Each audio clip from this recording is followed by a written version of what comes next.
E aí, pessoal, tudo bem?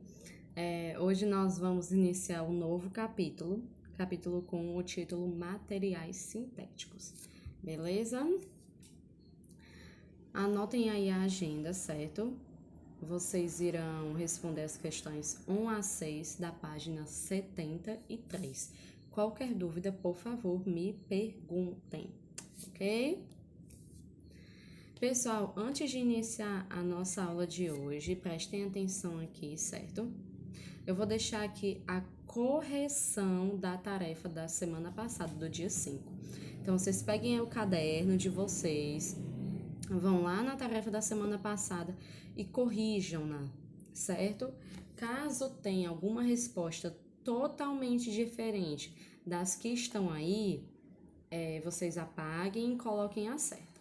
Caso vocês não entendam alguma resposta, ou estejam em dúvida, ou estejam em desacordo, por favor, venham conversar comigo para que eu possa explicar melhor para você, tá bom? Então, agora vocês vão pausar o vídeo e aí vocês vão corrigir a tarefa de vocês, beleza? Bom, gente, agora que vocês já corrigiram a tarefa, pessoal, não esqueçam, pausou, corrigiu a tarefa, volta pra cá, viu? Retoma o vídeo. Pronto. Agora que vocês já corrigiram a tarefa, nós vamos começar o nosso estudo de hoje, certo? Bom, na natureza, no nosso dia a dia, no nosso cotidiano, nós temos dois tipos de materiais: os materiais naturais e os materiais sintéticos. Qual é a diferença? Como o próprio nome já diz, os materiais naturais têm como origem a natureza e os materiais sintéticos têm como origem a indústria. Hoje, no capítulo 5, nós vamos estudar os materiais que têm origens em indústrias. E as indústrias que vocês vão estudar são divididas em indústria química, indústria farmacêutica, indústria de alimentos e indústria petroquímica. Beleza? Bora lá.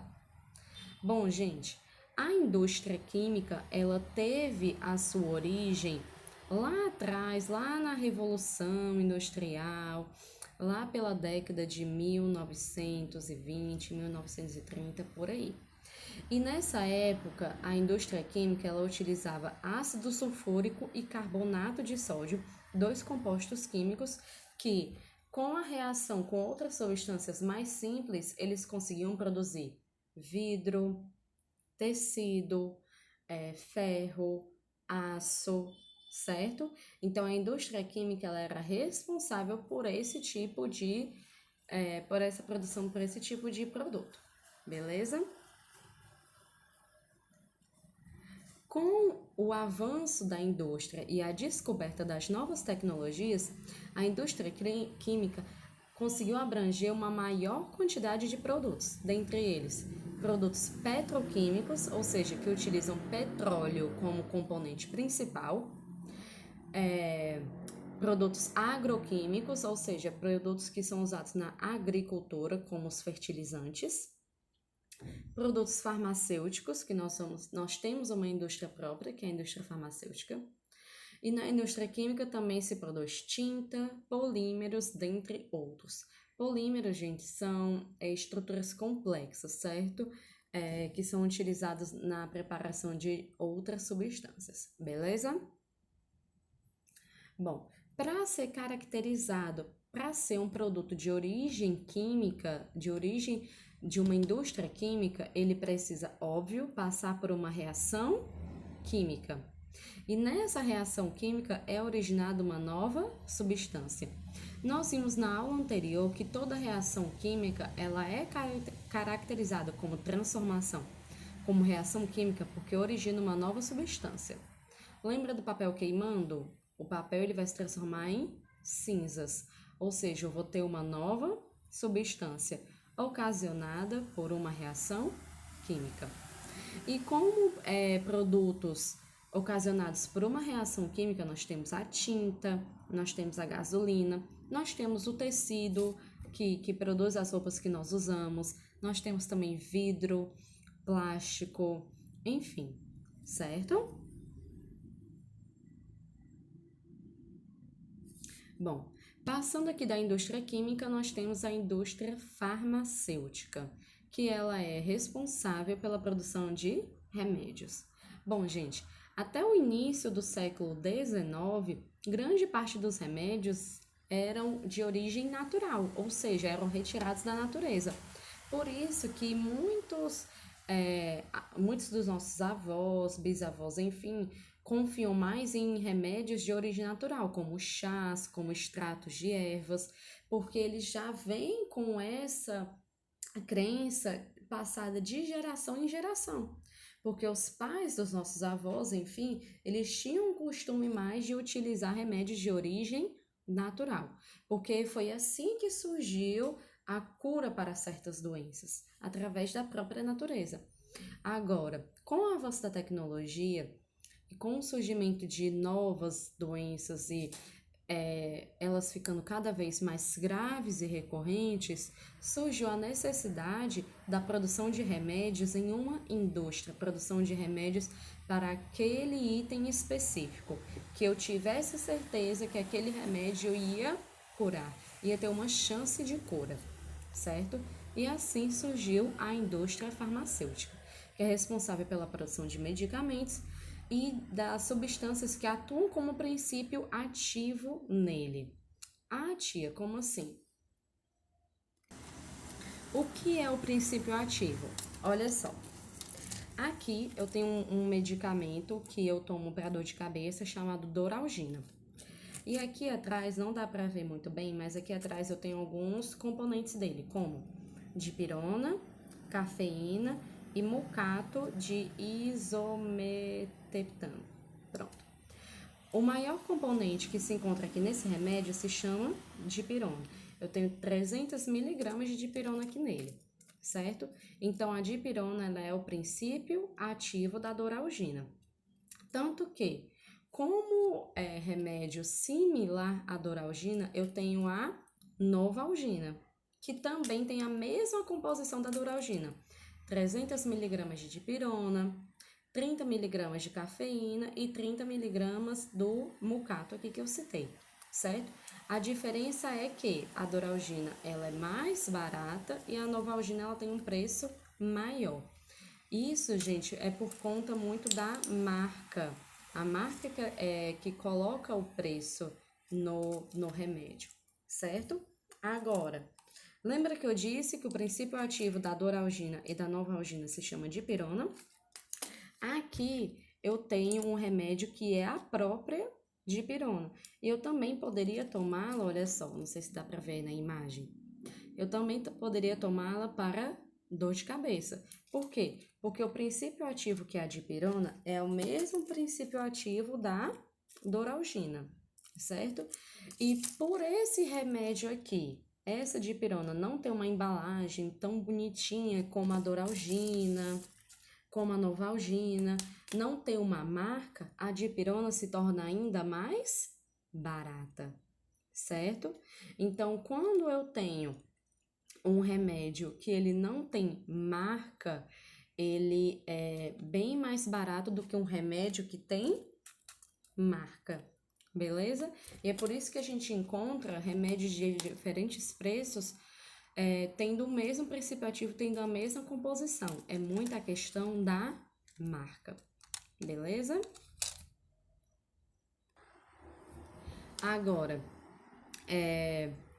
tia, mas eu também vejo na farmácia a questão do medicamento genérico, que é geralmente aquele que tem o rótulozinho amarelo, né? Aí no livro de vocês tem esse medicamento. Qual é a diferença? Bom, gente, nós temos 3 tipos de medicamento. O medicamento de marca, o medicamento similar e o medicamento genérico. Olha só, o medicamento de marca seria a Novalgina, né? Como eu estou citando aqui o exemplo. Uma caixa de Novalgina que contém 20 medicamentos, 20 pílulas, no caso, 20 comprimidos, pronto, agora eu me lembrei o nome. Pronto, Uma caixa de Novalgina, ela custa geralmente em torno de R$ 20, R$ 25. Esse é o medicamento de marca, a Novalgina.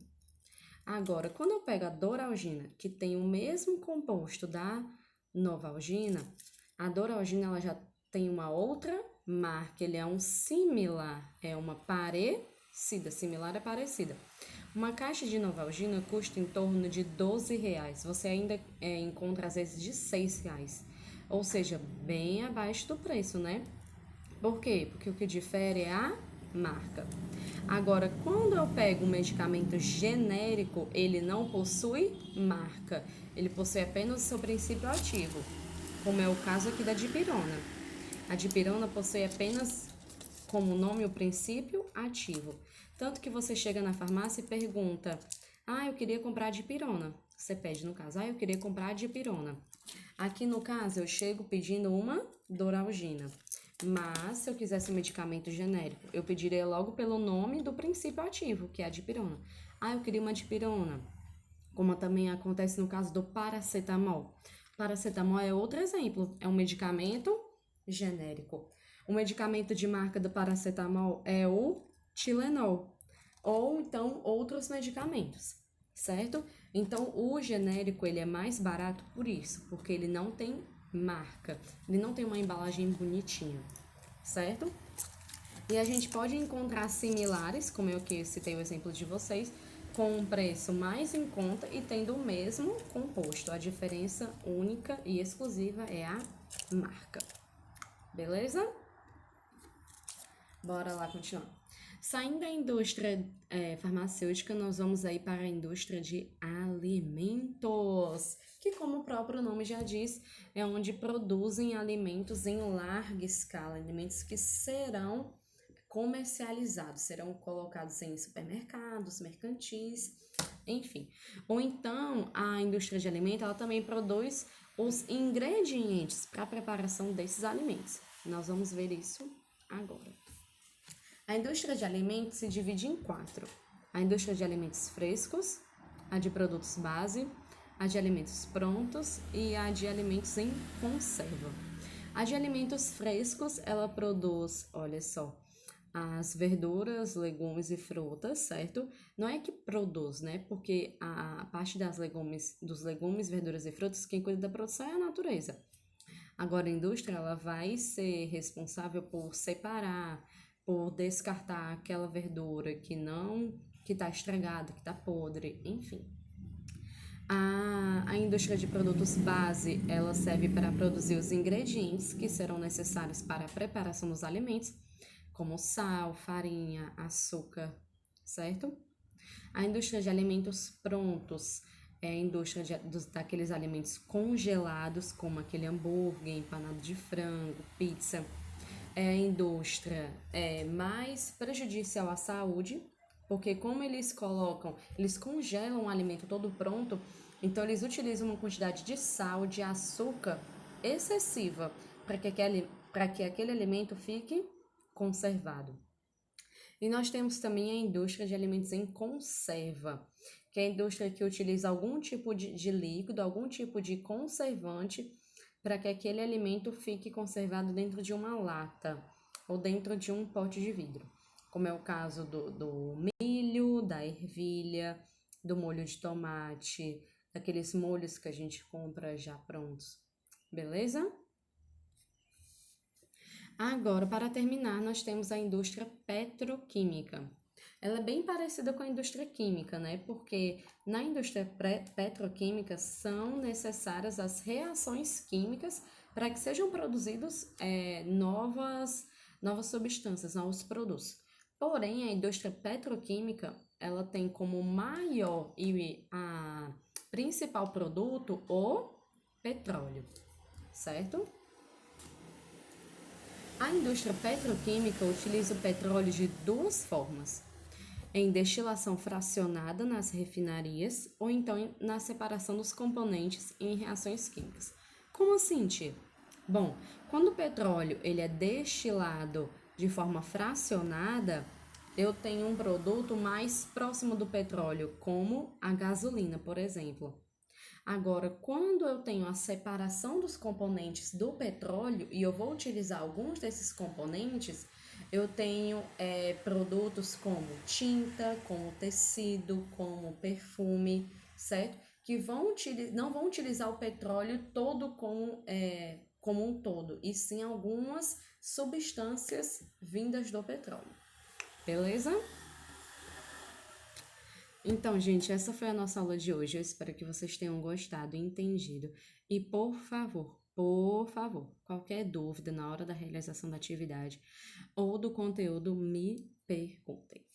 Beleza? Até semana que vem. Tchau, tchau.